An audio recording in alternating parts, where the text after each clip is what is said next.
We have a lot to cover, so we're going to go straight right into it. Recent times, issue of rape, sexual assault has been front burner. I mean, it's always been there anyway, and we see people coming out to fight for it. I mean, we're happy that more women are speaking up, society is responding.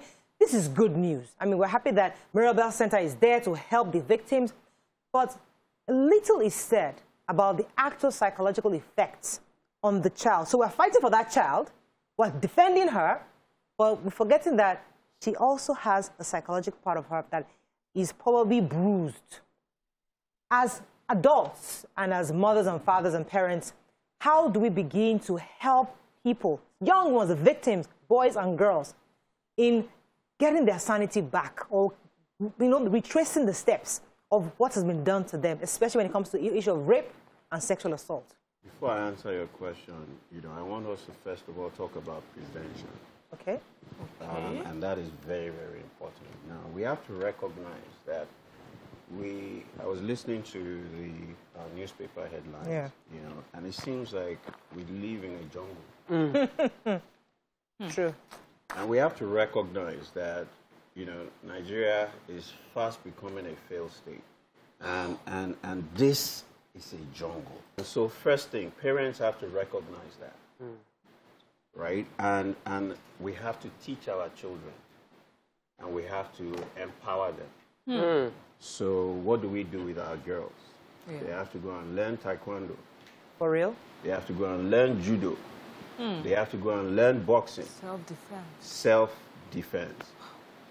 First, we joke about it, but it seems like it's serious. Oh, it is a serious matter.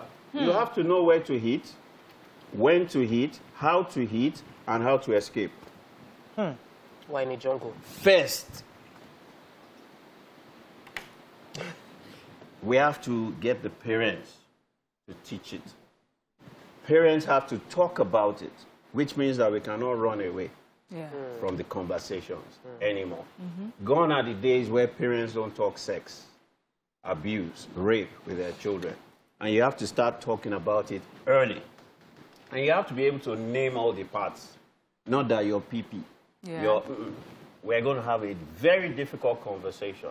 Now, and, it's part of conditioning our children. We have to recondition and reprogram them. And we have to empower and equip them against the assaults. That's the first thing. Now, speaking to the issues, right? Also, we come back to parenting. 1 in 4. Just look around. If you have 4 girls, the tendency is that one of them may be sexually abused, right? That's the reality of the day. Now, parents need to recognize that, it is more difficult for, a stranger to come from outside and abuse your child. Statistics tell us, research tell us that it is somebody you know. It is somebody I know. It is that uncle that is not uncle. So stop calling that person uncle. Yes. It is that person that nurtures you and programs you and makes you comfortable with them that attacks, at the right time. So we need to begin, right, to ensure that, we put the right systems in place. That's that. Now, also, when it is uncle or your brother or your cook or somebody that does it and abuses or rapes your child, right, the parents want to keep quiet. That has a greater psychological effect on the child. Why? Because that child in his own environment, in his own home, does not feel protected. Safe. So how can a mother of boys, a parent to boys, protect these kids? Now, this is very interesting software. Because if you go traditionally and you go and research the definition of rape and abuse, right? It is when, against a person's consent, there's sexual penetration. When the, can I use the word? No. When the P, enters the girl. When the guy, what we're saying is rape. Only the definition of rape. Mm. Classical definition of rape is when the guy penetrates with his pee the girl. That's rape. Assault is when you use other parts of your body. Right? Now, the definition is wrong from start. From get-go. But guess what? I said 1 in 4 girls. Hey, 1 in 2 boys. Ooh.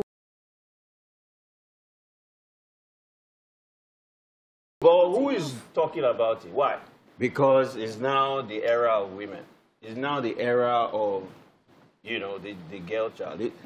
There's more danger that is being done. Why? That guy that was raped, right, has a higher tendency to rape. Let's come back to the issue of pedophilia.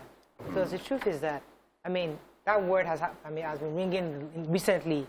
And that when a pedophile usually also has a community, a family, children. He has his own life. And he does that act. And there's somebody watching right now is probably a pedophile, actually. What can he do? A lot of us don't know the definition of many things. So we allocate names that sound like something to something. What is pedophilia? First of all, it's a psychiatric disorder. Let me say it. We have to recognize that it's a disorder. And what is that disorder? You have an intense and preferred sexual attraction only for children. The age is 0 to 13.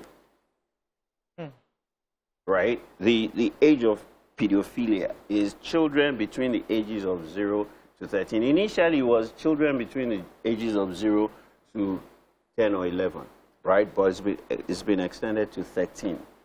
Now, you must be an adult or you must be a minimum of 16 years old.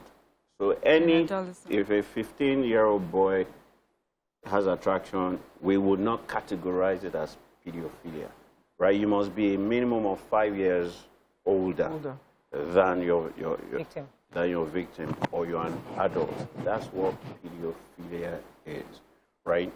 And then when we talk about how can you help yourself, it's almost like saying you have malaria. What can you do? You have diabetes. What can you do? You need to sit down with an expert that understands it. But first, you must accept that I have a problem. I have a problem and I need help. Find someone that is a confidant that you can talk to. I have this problem. I need help. Right? Speak out. And then let people hold you accountable. First thing, that they will not allow you to be alone with children. With a child.